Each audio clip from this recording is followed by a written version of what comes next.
I'd like to share with you an idea on Chanukah that I think could be eye-opening. And I want to begin with a quote. And it's a pretty famous quote, but it's very timely. In 1897, Mark Twain wrote of the Jews, "If the statistics are right, the Jews constitute but 1% of the human race. It suggests a nebulous dim puff of stardust lost in the blaze of the Milky Way.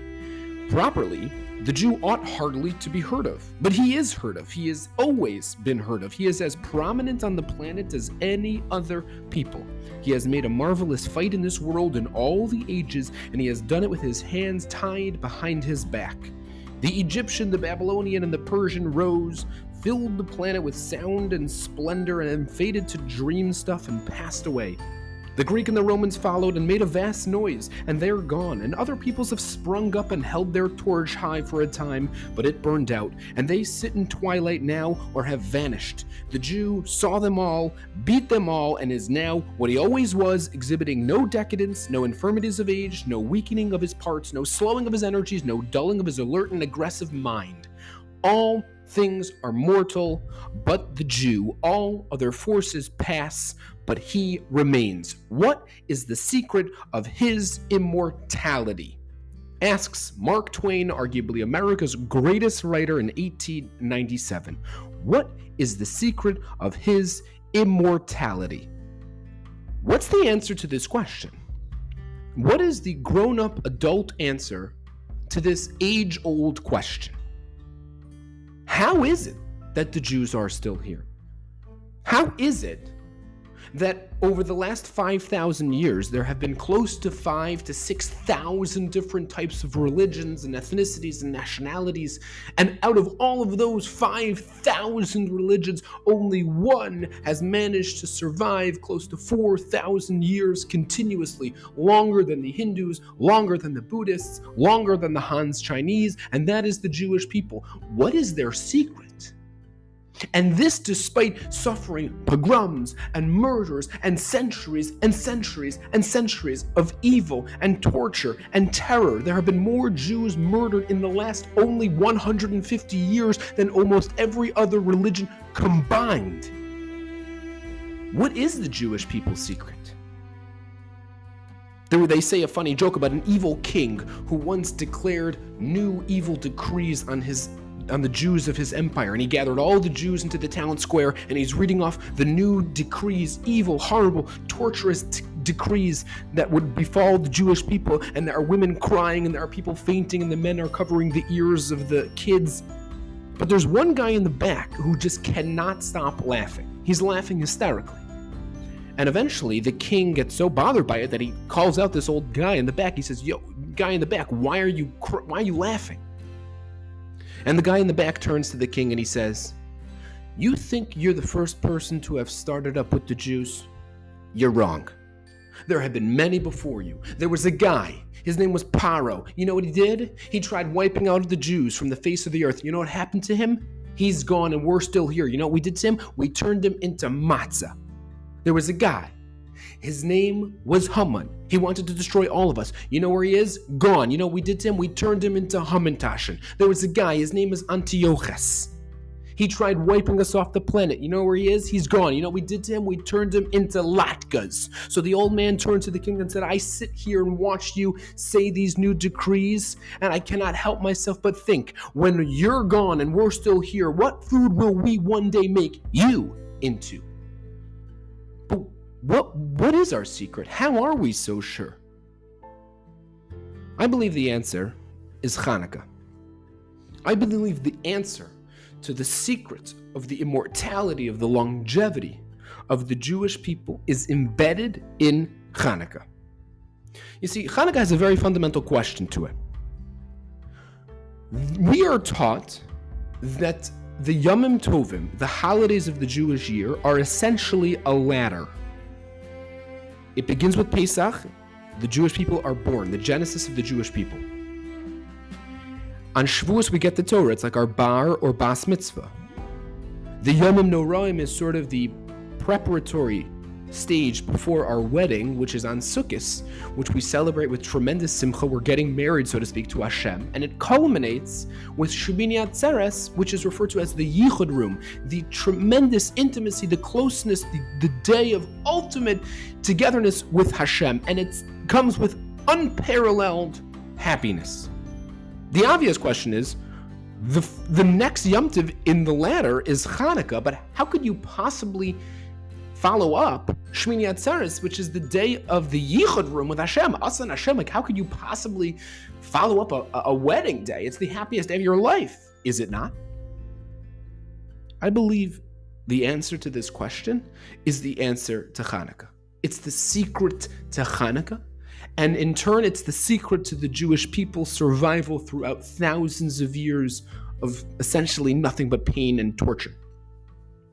But let me begin with a story. Several years ago, I was in downtown Cincinnati with a group of friends of mine, and we're walking down the street, and we see at the street corner, there's like this priest who's standing on a chair, and he's preaching. He's got a couple people around him, and he looks and he sees a group of Jews walking towards him, and he licks his lips, and he turns to us and he says, "Jews, get over here." So we walk over, and right away he says, "Jews, you know you're wrong. Why do you guys even try?" So I turn to him and I say, "We're not wrong." And he says, "Okay, I see how this is going to be. Tell me." And there's like a group of people that's starting to gather around this spiritual boxing match, Ali Frazier. He says, "What does the word Elokai mean?" So I said, "It means God." He said, "Okay, what does the word Elokim mean?" I said, "Also God?" He says, "No. Elokim is plural. It's multiple gods. You see, there's God, and then there's his son, Yashka." And the crowd goes, "Ooh, ah." Down goes Frazier. So I look at him, and I say, "Are you claiming to know Hebrew? Do you have any idea what you're talking about? What does the word totafos mean?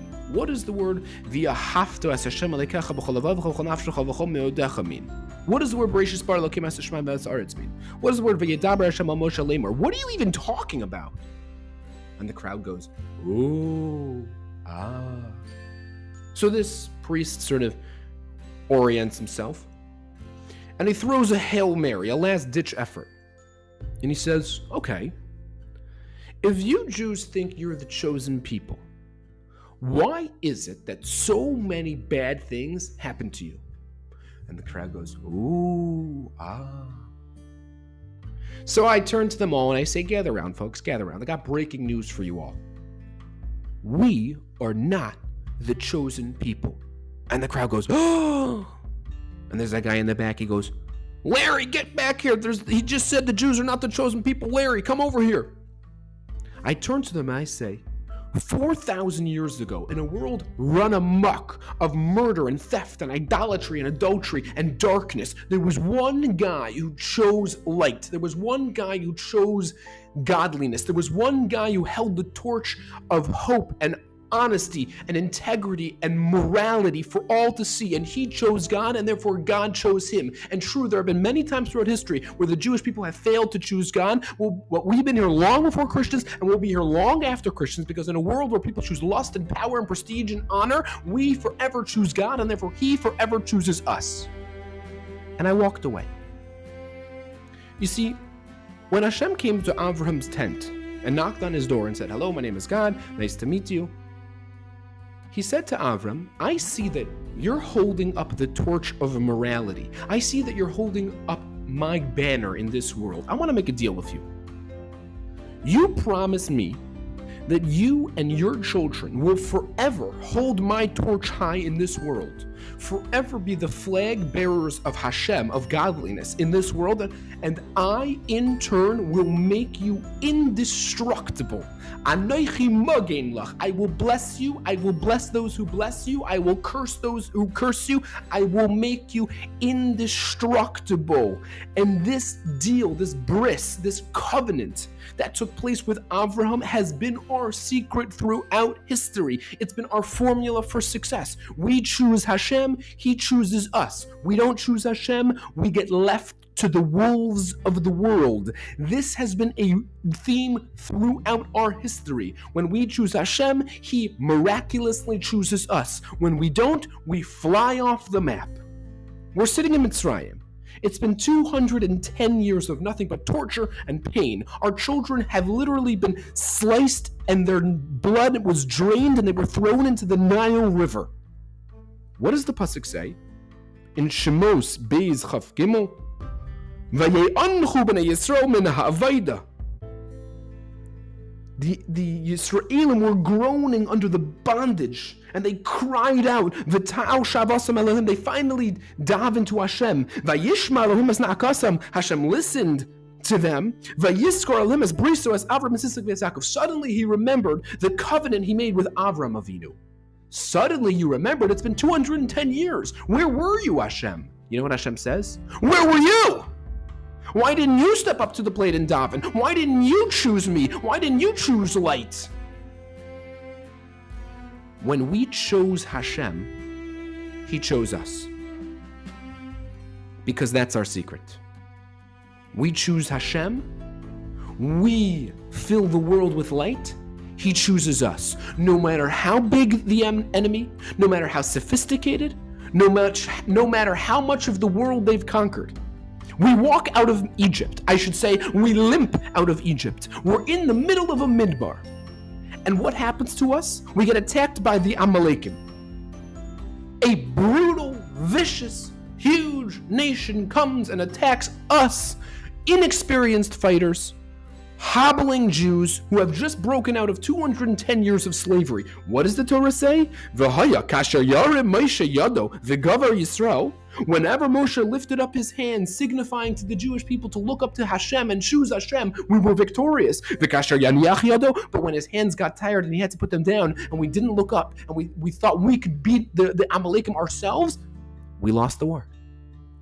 Because when we choose Hashem, He chooses us. When we don't, we are left to the wolves of the world, because that's our secret, that's our formula, that's the mantra in which we walk down the road of life. The Beis HaMikdash gets destroyed. We get thrown and expelled all over the world. Murders, pogroms, torture. The Jewish people should have been finished. Jewish history should have been over with, but it wasn't. You want to know why? Because we didn't stop choosing Hashem. The pasuk that perhaps encapsulates that moment more than any other pasuk is Al Naras Bavel, Sham Yashamnu Gam Bachinu B'Zachrenu Asiyun. There we were, sitting in the rivers of Babylon, and we were weeping over the destruction of the Beis HaMikdash. But then the pasuk says something strange. Al Aravim B'Seicha Tolinu Kinu. We took our harps and we hung them up on the tree that was nearby. These people narrowly escaped the destruction of Yerushalayim. They literally swam through rivers of blood in order to get out. Why did they have their harps on them? Why did they have their flutes on them? A couple months ago, I had a fire in my apartment. It was Friday night, and I woke up, and I hear an alarm, and I go to my dining room, and I see a fire. And it's not the Havdalah candle hits a little napkin kind of fire. It's like the entire room is on fire, and I have a whopping 3 seconds to get out. And I grab my kid, and I run out. I'm not searching for my tuba. I'm not schlepping my drum set all over the place. Why did these people have their harps on them? The answer is, that's our secret. The answer is the Beis HaMikdash was destroyed because tachas asher lo yavadatu as Hashem alekecha b'simcha. We were unenthusiastically serving Hashem. We weren't really interested. We were citizens of the world first and Jews later. We were Greeks first and Jews second. We were Polish men first and Jews second. We were Germans first and Jews second. We were Americans first and Jews second. We didn't really care. You better believe the way we're going to pick ourselves up and dust ourselves off is with our hearts, with our music, with our energy, with our enthusiasticness, with zest. Because that's the only way. We serve Hashem, we choose Him with glee, we choose Him with music, we choose Him with energy, and then He chooses us. And then came the Greeks. And the Greeks posed the greatest and most intense threat to our national survival than any other enemy we experienced up until that point. Because almost every other enemy that wanted to wipe out the Jewish people, after they failed to do so entirely, there was no threat that the Jewish people were going to go join their society because their society was horrible and barbaric. When we limped away from the Amalekim, no one was enticed by the Amaleki culture. When the Babylonians and the Egyptians and the Plishtim started up with us, we weren't exactly in throngs going to join their society. But the Greeks offered something different. At first, they didn't offer violence. They offered theology, philosophy, sophisticated intellectual pursuits, arts, science, things that spoke to Jews. Intense rational thinking, logic, reasoning, the things that Jews eat for breakfast. And we began dropping like flies. First it was 1%, 5%, 10%, 15%, 30%, 40%, 60%, 80% of us gone, subsumed. But there was a small number that didn't give up. And although the Greeks dominated and almost conquered the entire world, and virtually nobody put up a serious fight, because why would you? The Greek society, the Greek culture was fantastic. It was high tech. It was sophisticated. It was great. It ushered in science and philosophy and libraries and art and gymnasiums. Why wouldn't you get subsumed by them? Adopt their culture. It's fantastic. It's the best the world has ever seen. In fact, it's the very foundation of our Western world. Why wouldn't you get subsumed? And the Greeks looked at that 10% of the Jewish people and scratched their head. What is wrong with them? Why aren't they getting subsumed like the rest of the world? Why are they putting up a fight? And it bothered them. And they began to focus their attention on us. And they began declaring laws that forced us to drop our Jewish ways.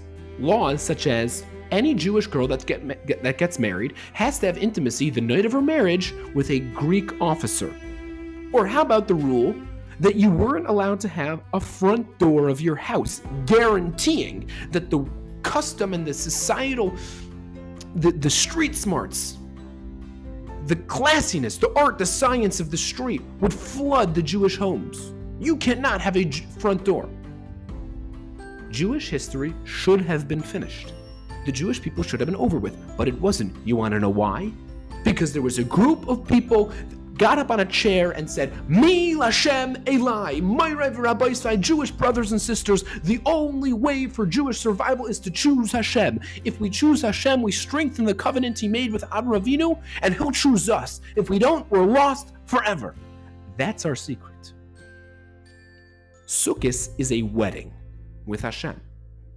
If you ever go to a wedding, you see that the chassan and kala, the bride and groom, are very happy. But there's a degree of edginess and anxiety underneath that happiness, because who's to say that the marriage is going to last? In America, there's like a 54% chance that it won't last. You barely even know the person you're marrying. But if you go to a 50th wedding anniversary, and you look in the eyes of the bride and the groom, the husband and wife, you see nothing but complete, unadulterated love and happiness. Why? Because this is a couple that's been through it all together. This is a couple that went through years and years and years and decades of togetherness, of choosing each other. They were there together when they walked into their new apartment, and it was smelly and there were rats, but they were filled with happiness. And then came the news that she couldn't have a baby, and it was painful. It was painful, and they went to doctors, and he schlepped, and he was there with her, and he cried on her shoulder, and she cried on his shoulder, and they were there together. And then finally the news that they were pregnant together, and it was unbelievable happiness, and they were there dancing together for the whole night long. They couldn't stop dancing. And then he got fired from his job, and the months and months of looking for a job and their bank account getting less and less and less, and the happiness of the day that he finally got a job, and he comes home from work on the first day, and there she is standing on the lawn with a sign and balloons, and she's waving. And then the news that he has cancer, And she brings him every day for treatments. And she's sitting by his bedside, unflinching, unwavering dedication. They're there together the day they marry off their first child together. They're there in life together. An anniversary is the celebration of a million moments that two people chose each other. That is Chanukah. Chanukah is the celebration of the million times that the Jewish people chose Hashem, and therefore He in turn chose us. It's the Yom Tov, it's the holiday of celebrating the Jewish people's ability to choose Hashem when it's not fun, when it's scary, when there's a million other options, when it's violent, when it's painful, when I have a headache, when I spilled coffee on my shirt. And nevertheless, I chose Hashem. There are 354 days of the Jewish year.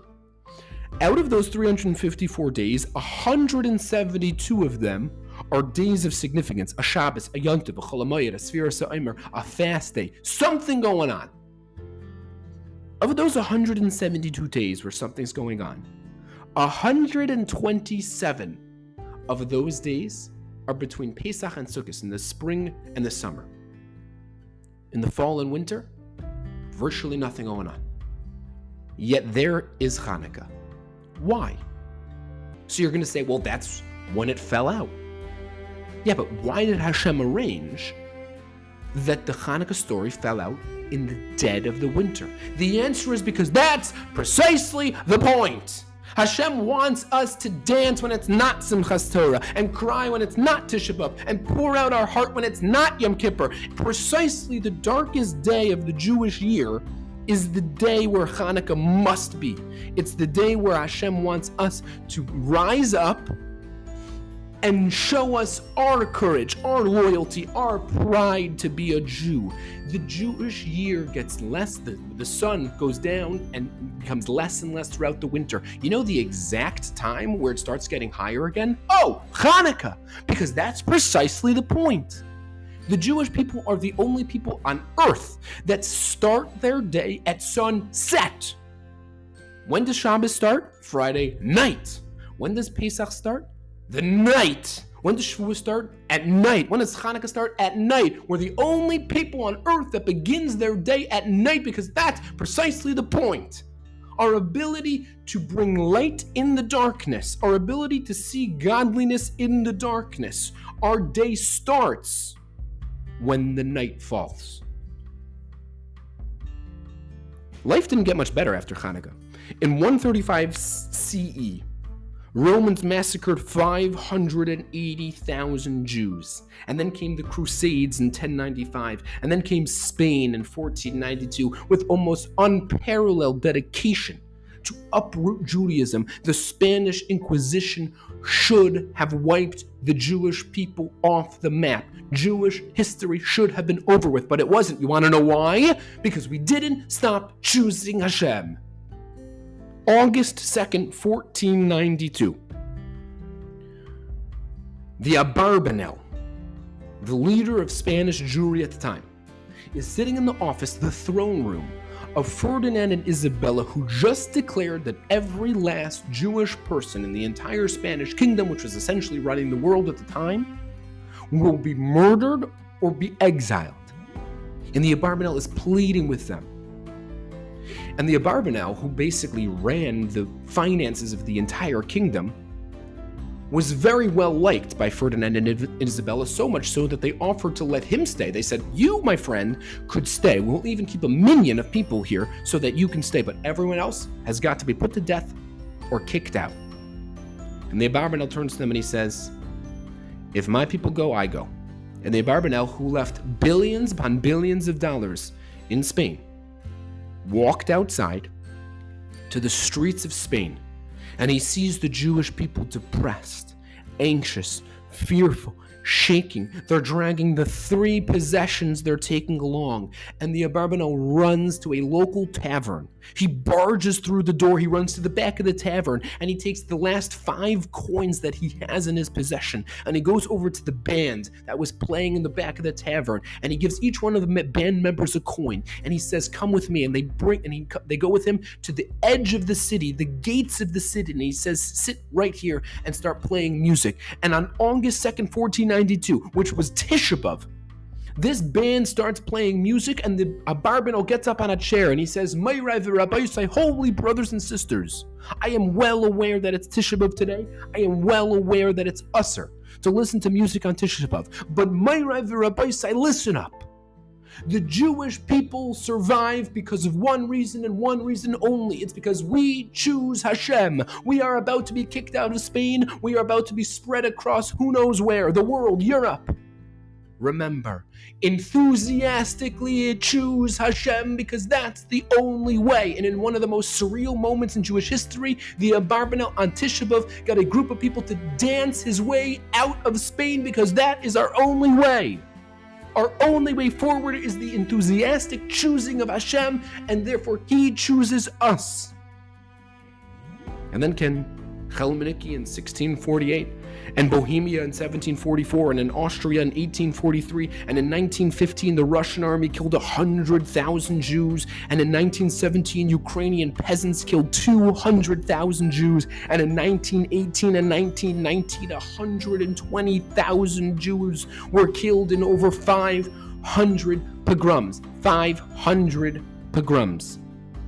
And then came the Holocaust. 6 million Jews. 6 million Jews. We use that number like a statistic. 6 million lives were snuffed out. Jewish history should have been over with. The Jewish people should have been finished, but it wasn't. You want to know why? Because we didn't stop choosing Hashem. On that fateful day, when Auschwitz was finally liberated, and the Russian army came and announced freedom to all the prisoners in Auschwitz. Shocked. They couldn't believe what they were hearing. And the Russian army began clearing out the camp, and skeletons of men were being carried to trucks and buses to take them to freedom. But there was one man who just sat there. One prisoner was frozen. He didn't move. He was transfixed. 1 hour, 2 hours, 3 hours go by. And eventually, he's the last prisoner left in Auschwitz. And a soldier calls out to him and he says, listen, we're leaving. It's now or never. So this man gets up from his barrack and he limps his way to the gates of Auschwitz. And right as he gets to the gates, he stops. And he looks up to heaven and he says, Father in heaven, never in my life did I have as close of a relationship to you as I did here. Every second of my day, I cried for you, I dreamed for you, I hoped for you, I davened for you, I sang to you, I pleaded for you. Every morsel of bread I ate, I thought of you. Every drop of water I drank, I listened to you, I prayed to you, I cried to you. Promise me, Hashem. Promise me. Look down from your heavenly throne. We were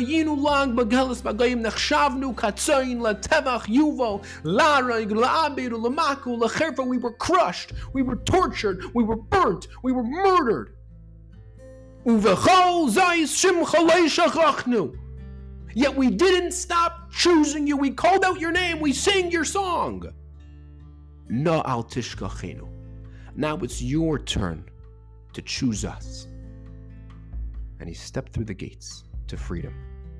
Because that's our secret. We choose Hashem, He chooses us. On May 15th, 1948, exactly one day after the State of Israel was declared, we get attacked from all our neighbors. Egypt, Jordan, Iraq, Lebanon, Syria. All with one purpose, to wipe out the State of Israel and to murder every single Jew alive. Jewish history should have been over. The Jewish people, at least in the state of Israel, should have been finished, but it wasn't. You want to know why? Because we didn't stop choosing Hashem. On May 29th of that year, just a couple days later, Harold Livingston, who was a 20-year-old, was approached by his friend Leon Frankel, who told him, listen, the Egyptian army is 20 miles out of Tel Aviv. If you don't get up in your plane right now and drop a bomb on them, it's over. So Harold Livingston gets up in his plane, which was an old German plane that they found, and he says Shema Yisrael, and he drops a bomb on the Egyptian army, and in nothing short of a miracle, the Jewish people are saved. The war is won. And in a later interview, Harold was asked what was going through his head when he was flying that plane. And he said that he looked up to the sky and he said, Master of the universe, I'm not alone flying this plane. This plane is flying on the wings of 6 million souls, 6 million neshamos, 6 million lives, 6 million people who all chose you, Hashem. Now it's time for you to choose us, because that's our secret. Because Avram Avinu was told by Hashem, you choose me, I will make you indestructible. Anoichi magen lach. It's a guarantee. You can bet your bottom dollar. You choose me, I choose you. That's our secret. That's what we celebrate on Chanukah. The ability to choose Hashem and His miraculous salvation that He will give. Our response to war isn't political prowess. It's not military might. It's choosing Hashem. A war breaks out in Gaza. Our knee-jerk reaction should and must be, how can I strengthen my choosing of Hashem? We say something very odd in Al Anisim. We thank Hashem for the Al Anisim, Al Gvuros, Al Shuas, the Al Mochamos. We thank Hashem for the miracles and the salvation and the strength that He displayed for us. And we also thank Hashem for the war itself. Now, why would we thank Hashem for the war itself? Would we not have been better off without a war? The answer is, says the Chassam Sofer on page 193 in his drushes, is precisely the war is what propels us and kicks us in the pants to choose Hashem, which in turn propels Him to choose us. Sometimes when we are lackadaisical in our choosing of Hashem, He brings about a war which is a nuclear option. It's a last-ditch effort by Hashem to inspire us to choose Him, which is going to guarantee that He chooses us, because that's the formula. He propels us to choose Him so He could choose us, because there's no other way. That's the formula. That was the promise. That was the covenant. That was the bris. Allah Mochamos is thanking Hashem for the war because it inspired us to choose you, which guaranteed that you chose us. The question is, how? How do we muster up the strength, the inner courage, the fortitude to choose Hashem when it's so easy not to? So here's an idea. If we were to recognize the spiritual power that we have inside of us and the spiritual dynamite that comes out of us when we choose Hashem, it becomes all the more easy to do so. When we recognize that I have a spiritual rocket ship inside of me, and if I choose Hashem in a moment where I don't want to, a hostage could get out of Gaza, or a tidal wave is prevented, or a miscarriage is prevented, suddenly, you better believe I'm choosing Hashem. Rabbi Yitzchak Arama, who was the chief rabbi of a place in Spain called Tarragona in the 1400s was once approached by his Talmidim, his community, and it was in the height of the Spanish Inquisition, and they came to him and they said, listen, we are out. This is too hard for us. We're not asking you, we're telling you, we're leaving, we're becoming Christians. But we have one question for you. When we become Christians, does that mean we are no longer Jews? Are we still gonna get punished for eating pork and not shaking the lulav and eating chametz on Pesach? Or if we leave, we leave. Essentially what they were asking was, is Judaism an intellectually based religion in which if you subscribe intellectually, then you're part of that religion, but if you don't subscribe intellectually, you're not part of that religion, as is the case with almost every other religion, in which if you intellectually subscribe, then you're part of it, and if you don't and you go through some sprinkling of water, then you get out of it? Or is there something more to Judaism? And he looked at them and he said, sorry folks, you can run, but you cannot hide. You are always a Jew. So they turned to him and they said, why is that fair? Because our great-grandparents chose Judaism on top of a mountain somewhere, so therefore we have to deal with this? He turned to them and he said, you're making a mistake. You guys, your souls, were also on top of that mountain, on Mount Sinai. And you also chose Judaism. So they looked at him and he said, okay, but how is that fair? What is my soul, which is sitting next to Moshe and Yehoshua and Kalev, great people, the greatest people of all time? How does my soul have the right to accept Judaism for me? What does my soul know about Spain in 1444? What does my soul know about Austria in 1666? Or Berlin in 1933? Or America in 2023? What does my soul know about any of that? How does it have the right to choose? How does it have the right to agree to a deal, to abide by a certain set of laws that will affect me 4,000 years later? So Rabbi Yitzchak Rama turned to them and said, you're making a mistake. When your soul was at Har Sinai, and it said Nasiv and Ishma, it had agreed to the Torah, it knew exactly everything that would happen in your life. It knew all your struggles, it knew all your anxieties, it knew that you would come from a divorced home, it knew that you wouldn't have the upbringing that you thought would be ideal, it knew the school you would go to, it knew about the abusive sister, it knew about everything, it knew about Spain in 1444, and in Austria in 1666, and in Berlin in 1937, and in America in 2023, and it knew about the smartphones, it knew about the billboards, and it knew about your struggles, and your issues, and your self-doubts, it knew about everything, and Afal Pike, nevertheless, it said, Nasiv and Ishma. And right at that moment when it said that, you were injected with a soul that was tailor-made to your life. It was a curated soul, perfect for you, for your existence, for your childhood, for your parents, for your environment, for your setting and backdrop and scenario.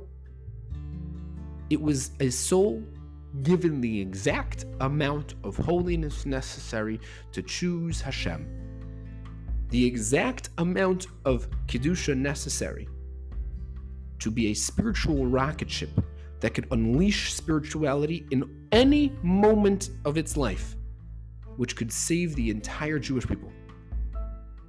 Every single person in this world, by definition, contains a soul that has immense, unfathomable holiness inside of it, which the entire Jewish people needs. Hugely consequential souls rests in the bodies of every single Jew on earth. And when we recognize that and we realize that, how could I not choose Hashem? Everywhere, always, in every scenario, because that's the secret of Chanukah. The darkest moments of the year is when I'm going to choose Hashem. I want to end with a quote from Adolf Hitler. This is found in Hitler's Apocalypse, which is a book about Hitler. Quote, if only one country for whatever reason tolerates a Jewish family in it, that family will become the germ center for fresh sedition. If one little Jewish boy survives, even without any education, even without any synagogue, and no Hebrew school, Judaism will still be there, for it is in his soul. The Jewish spirit has been around from the moment these people were formed, and there is no Jew, not a single one, who does not personify it. Adolf Hitler. When we choose Hashem, aside for filling our homes with light, we in turn make our little teeny tiny nation indestructible. We choose Hashem, He chooses us. We light a candle in the darkness. We choose Hashem when we don't want to. We make our people indestructible. And that is the secret to Chanukah.